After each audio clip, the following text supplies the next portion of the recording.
இன்னைக்கு இருக்கக்கூடிய காலகட்டங்களில் நமக்கு யாராவது செய்த உதவிகளை நாம் புரிஞ்சுக்கிறோமா, அதற்கு தகுந்தவாறு அதற்கு பயனுள்ளவாறு நாம் நடந்துக்கிறோமா அப்படிங்கிற ஒரு கேள்வியை எல்லாத்துக்கும் முன்னாடி வச்சா நிச்சயமாக இல்லை அப்படிங்கிறது தான் அதனுடைய பதிலாக இருக்கும்.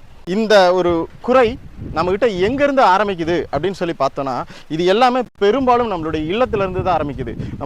நம்மளுடைய அம்மாவோ, நம்மளுடைய சகோதரிகளோ, இல்லை நம்ம வீட்டில் இருக்க எந்தாவது ஒரு பெண்கள் நமக்கு செய்கிற பணிவிடைகள், நமக்கு செய்கிற உதவிகள் அத்தனையுமே நம்ம புரிஞ்சிருந்து அவர்களுக்கு நன்றியுள்ளவர்களாக நம்ம நடந்துக்கிட்டோமா அப்படின்னு பார்த்தோம்னா பெரும்பாலும் இல்லைன்னு தான் சொல்லணும். நம்ம சாப்பிட்ட சாப்பாட்டை தட்டை எடுத்து வைக்கிறதுலேருந்து நிறைய உதவிகள் செய்கிறாங்க. அந்த உதவிகள் இல்லைன்னா நம்ம எவ்வளோ தூரம் சிரமத்துக்குள்ளாகும் அப்படிங்கிறது ஒரு பக்கம் இருந்தாலும், அந்த உதவிகளுக்கு நாம் நன்றி கடன் பட்டவர்களாக இருக்கிறோமா, இல்லை அந்த உதவிகளை நம்ம புரிஞ்சிருக்கோமா சரியா அப்படின்னு யோசிச்சாவே அதுக்கு ஒரு பதில் என்னவா இருக்குங்கிறது அதை நான் உங்கள் கையிலேயே ஒப்படைச்சிடுறேன்.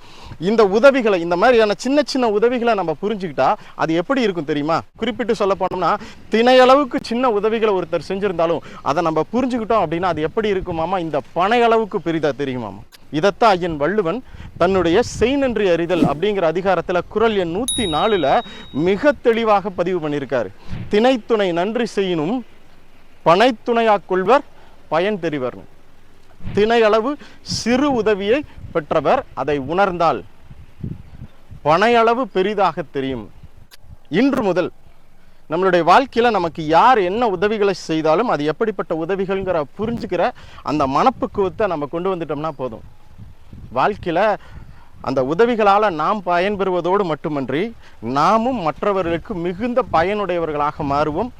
வாழ்க்கை எல்லா வகையிலும் எல்லோருக்கும் ஒரு செழிப்பை தரும்.